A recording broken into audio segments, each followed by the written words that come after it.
Hello guys, तो कैसे हैं आप सभी लोग। आज हम सोलर सिस्टम के अंदर में होने वाले कुछ विचित्र बातों के बारे में जानेंगे। तो चलिए बिना देरी किए शुरू करते हैं अपनी 10 अमेजिंग फैक्ट्स वाली वीडियो को।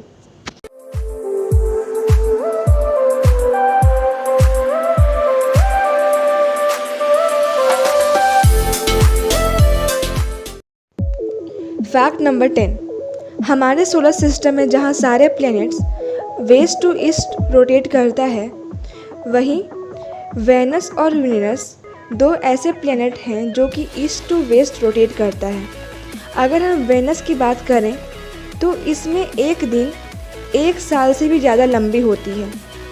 मतलब अपने अर्थ पे अगर 243 डेज हुई तो इस प्लैनेट की एक रोटेशन कंप्लीट होगी। क्योंकि ये सन के क्लोज में है तो इसका 1 साल जल्दी से क्रॉस हो जाता है, पर डे और नाइट चेंज होने में 243 डेज लग जाते हैं। Fact number 9। हम सभी जानते हैं कि सभी प्लैनेट्स अपने एक्सिस पे रोटेशन एंड रिवॉल्यूशन करती हैं, पर यह एक ऐसा प्लैनेट है जो कि अपनी एक्सिस पर रोटेट न करके प्लेन से 90 डिग्री का एंगल बनाकर रोटेशन और रिवॉल्यूशन करती है, और ये है यूरेनस, जिसके कारण ये अपना रोटेशन 17 घंटों में कंप्लीट कर लेती है। और तो और इसके असामान्य रोटेशन के कारण इसके एक फेज़ में 42 साल तक दिन और दूसरे फेज़ में 42 साल तक रात रहता है। Fact number 8। क्या आपको पता है नेपच्यून जहां हवाओं का रफ्तार हमारे सोलर सिस्टम के बाकी ग्रहों के मुकाबले ज़्यादा है, जिससे कि हमें सुपरसोनिक विंड्स देखने को मिलती है। ऐसे तो नेपच्यून पे सॉलिड सरफेस नहीं होती, पर इसके डीप इनर कोर में सॉलिड सरफेस होता है। आपको जानकर हैरानी होगी कि नेपच्यून के एटमॉस्फेयर यानी वायुमंडल में कंडेंस्ड कार्बन होने के कारण वहाँ जाने पर आपके ऊपर हीरो की बारिश मतलब डायमंड्स की बारिश देखने को मिल सकती है। लेकिन आपको गिरते हुए बेशकीमती पत्थरों से चोट लगने की चिंता नहीं करनी चाहिए, क्योंकि ठंड के कारण आप पहले ही जम चुके होंगे। Fact number 7। टॉम लैडन, जिनके मुताबिक आप शुक्र यानी वेनस की ऊपरी वायुमंडल मतलब एटमॉस्फेयर धरती की एटमॉस्फेयर जैसी है। मतलब अपने सोलर सिस्टम में अगर कोई जगह रहने लायक है तो वो वेनस की ऊपरी एटमॉस्फेयर है। वहाँ सल्फ्यूरिक एसिड के बादलों के ऊपर एक जगह ऐसी है जहाँ का प्रेशर हमारे ग्रह जितना है, जहाँ आप सांस तो नहीं ले पाएंगे, लेकिन आप किसी हॉट एयर बैलून या अर्थ की हवा से भरी किसी दूसरी चीज़ में होने की कल्पना कर सकते हैं। अगर आपके पास ऑक्सीजन मास्क है तो आप टी शर्ट और शॉर्ट्स में भी आराम से रह सकते हैं। Fact number 6। अगर अपने सोलर सिस्टम में देखें तो हमारे सभी प्लैनेट्स का कुछ न कुछ कलर्स है। लेकिन मैं आपसे पूछूं कि अपने सन का कलर क्या है, तो आप क्या बताएंगे? Red, orange, yellow. पर मैं आपको बता दूं, सन का कलर नहीं रेड होता है और ना ही ऑरेंज या येलो, इसका कलर वाइट होता है। ये बात अलग है कि हमें येलो दिखाई पड़ता है, इसका कारण हमारे अर्थ का एटमॉस्फेयर है। Fact number 5। क्या आपको पता है हर 19 साल बाद एक ऐसा फरवरी का महीना आता है जिसमें पूर्णिमा नहीं होती। अगली बार ऐसा 2037 में देखने को मिलेगा। ऐसा टाइम जोन के डिफरेंस के कारण होता है।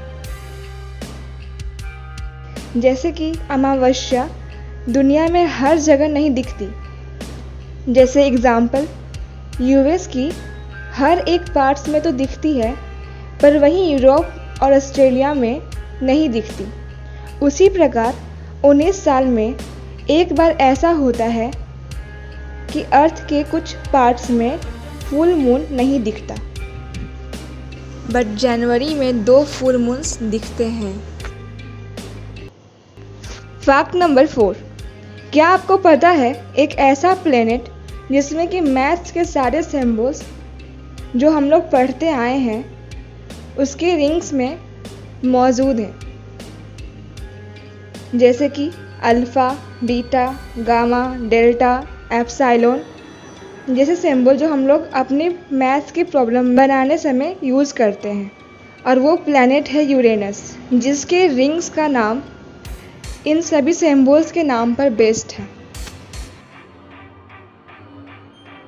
फैक्ट नंबर 3, अगर मैं बात करूं धरती के जैसा दिखने वाला प्लैनेट जहां आगे चलकर लाइफ सरवाइव हो सकती है, तो वो क्या होगी?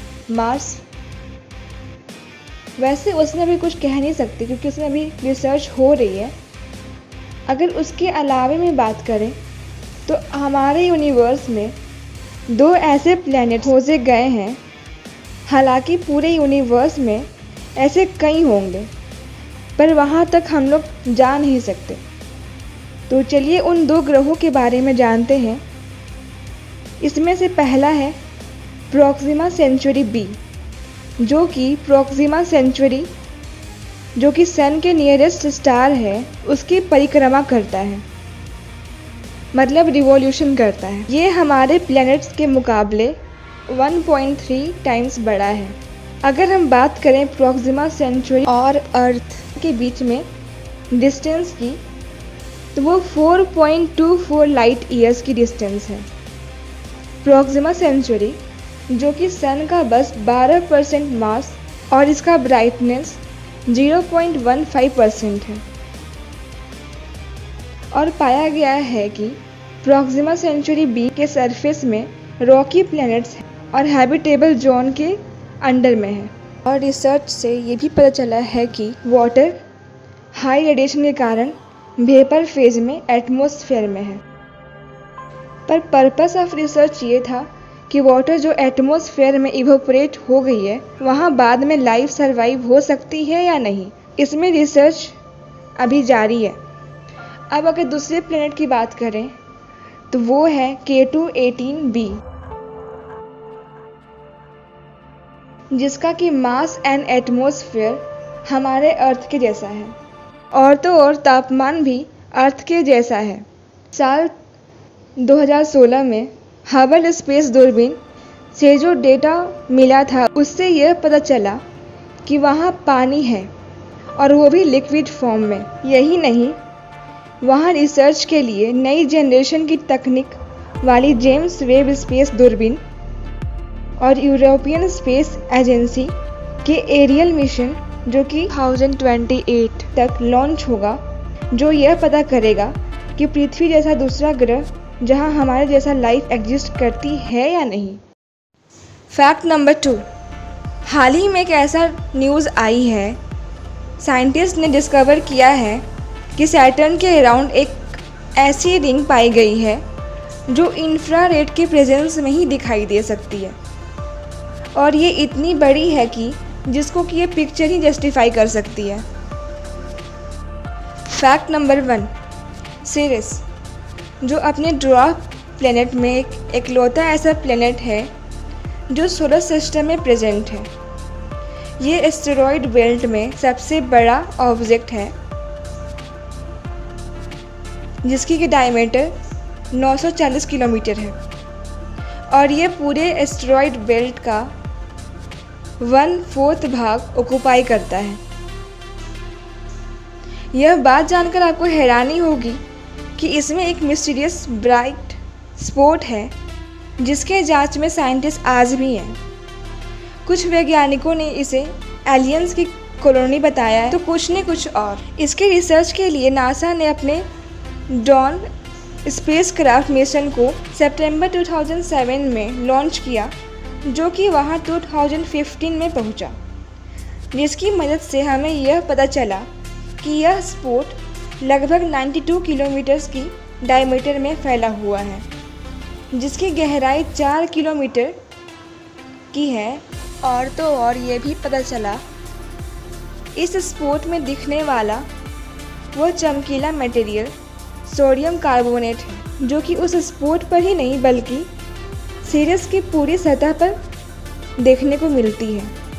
वैज्ञानिकों का कहना है कि पहले सीरिस की सतह पर सॉल्टी वाटर के समुंदर मौजूद थे, जो वहाँ पर हो रही कॉमेट्स के बम्बार्डिंग से वहाँ का सारा पानी इवेपोरेट हो गया और पीछे छोड़ गया इस सॉल्ट को। पर अब भी ये अपने आप में बहुत बड़ी मिस्ट्री है, क्योंकि सीरिस का अपना कोई एटमॉस्फेयर नहीं है, तो यहाँ वाटर बॉडीज कैसे हो सकती है।